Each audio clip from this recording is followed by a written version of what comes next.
नमस्कार, मैं हूं Abodh Srivastava. Amazing thought, amazing message, amazing information की दिशा में आज एक कदम और आगे। आज के इस जानकारी का विषय है सूर्य। आपको ये मेरा वीडियो अच्छा लगे तो लाइक करें, शेयर करें और लाल बटन दबाकर सब्सक्राइब अवश्य करें। साथ ही बेल आइकन दबाना बिल्कुल ना भूलें। आज के इस जानकारी का विषय सूर्य ग्रह कैसे हुई उत्पत्ति, क्या है इसकी कथा। सूर्य देव एक ऐसे देवता जिनके साक्षात दर्शन हमें प्रतिदिन नसीब होते हैं। सभी देवी देवताओं में एकमात्र सूर्य देव ही है जिनके साक्षात दर्शन हम कर पाते हैं, जिनके प्रताप से ही हम समय की खोज कर सके हैं, जिन्हें समस्त ग्रहों का राजा भी माना जाता है, जिन्हें आदित्य, भास्कर, मार्तंड आदि अनेक नामों से भी जाना जाता है। विज्ञान के अनुसार सूर्य भले ही एक ग्रह मात्र हों जो स्थिर रहते हैं और पृथ्वी के घूमने से वे घूमते दिखाई देते हों, लेकिन पौराणिक कहानियों के अनुसार वे 7 श्वेताश्व रथ पर सवार रहते हैं। भारतीय पौराणिक कहानियों के अनुसार सूर्य 7 श्वेताश्व रथ पर सवार रहते हैं और हमेशा गतिमान रहते हैं। इतना ही नहीं, प्रकाश स्वरूप भगवान सूर्य के आदित्य या मार्तंड कहे जाने के पीछे भी एक बेहद रोचक कहानी है। भगवान सूर्य को आदित्य या मार्तंड क्यों कहते हैं, इसकी जानकारी कुछ इस प्रकार पौराणिक शास्त्रों में बताई गई है। सूर्य देव की जन्म कथा।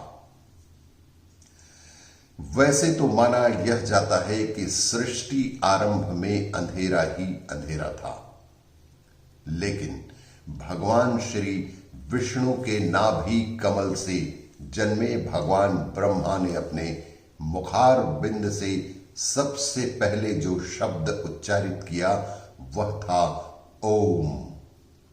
ओम मान्यता है कि ओम के उच्चारण के साथ ही एक तेज भी पैदा हुआ जिसने अंधकार को चीरकर रोशनी फैलाई। कहते हैं ओम सूर्य देव का सूक्ष्म प्रकाश स्वरूप था। इसके पश्चात ब्रह्मा के 4 मुखों से वेदों की उत्पत्ति हुई, जो इस तेज रूपी ओम स्वरूप में जा मिले। फिर वेद स्वरूप यह सूर्य ही जगत की उत्पत्ति, पालन व संहार के कारण बने। मान्यता तो यह भी है कि ब्रह्मा जी की प्रार्थना पर ही सूर्य देव ने अपने महातेज को समेटा व स्वल्प तेज को धारण कर लिया। ब्रह्मा जी की प्रार्थना का ही यह प्रमाण था कि सूर्य देव के महातेज को कम करके स्वल्प तेज को धारण कर लिया गया। भगवान सूर्य नारायण के परिवार में 5 पुत्र और 2 पुत्रियां थीं। पौराणिक कथाओं में, पौराणिक शास्त्रों के अनुसार दिए गए जानकारी में भगवान सूर्य नारायण के परिवार में 5 पुत्र और 2 पुत्रियों का विधान है। उनके 5 पुत्रों के नाम भी कुछ इस प्रकार हैं। प्रथम है वैवस्वत मनुदेव, दूसरे हैं यम धर्मराज देव, तीसरे हैं शनि देव, चौथे हैं भाग्य देव और 5वें हैं अश्वनी कुमार देव। उनकी 2 पुत्रियों के नाम कुछ इस प्रकार हैं। प्रथम है यमुना देवी और दूसरी हैं तापती देवी। अब हम इनके पुत्रों के कर्मों के बारे में कुछ चर्चा करेंगे। वैवस्वत मनु ये श्राद्ध देव हैं, ये पितृलोक के अधिपति हैं। ये ही पितरों को तृप्त करते हैं। इन्हीं ने भूलोक पर सृजन का कार्य भी किया था। दूसरे नंबर के पुत्र हैं यम धर्मराज। आमतौर पर लोग इन्हें सिर्फ यमराज के नाम से ही जानते हैं, पर ये समस्त देवताओं के मध्य यम धर्मराज के नाम से पुकारे जाते हैं।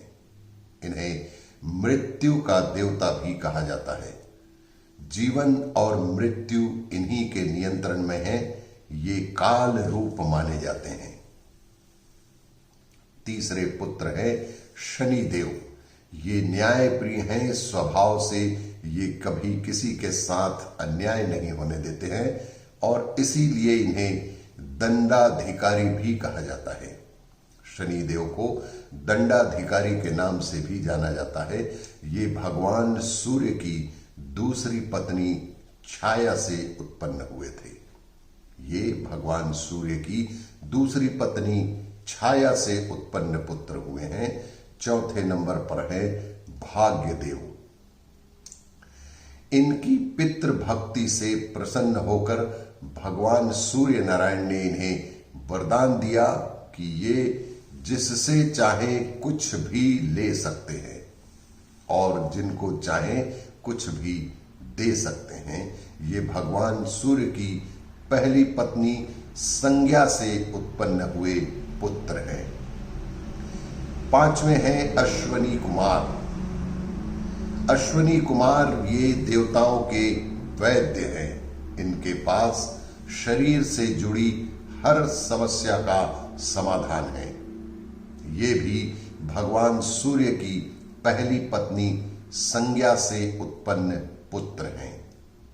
अब हम इनकी पुत्रियों के कर्मों के बारे में थोड़ी जानकारी प्राप्त करते हैं। प्रथम है यमुना देवी। यह नदी शांत नदी है। इस नदी का वेग भी सामान्य है। इस नदी में स्नान करने से यम की प्रताड़ना से मुक्ति मिलती है, ऐसी जानकारी पौराणिक कथाओं में दी गई है। दूसरे हैं ताप्ती देवी।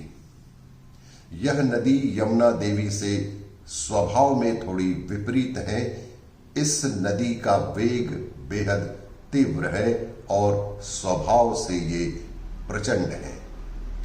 इस नदी में स्नान करने से पितृगण तृप्त होते हैं और शनि के साढ़े साती से तुरंत ही निजात मिलती है और दोनों ही मोक्षदायिनी नदी माने गए हैं। आज विश्व के ज्यादातर ब्राह्मणों की जीविका मुख्य कारण भगवान सूर्य नारायण है। आज विश्व के ज्यादातर ब्राह्मणों की आजीविका के प्रमुख कारण भगवान सूर्य नारायण ही हैं, जिन्होंने यजुर्वेद की रचना कर न सिर्फ याज्ञवल्क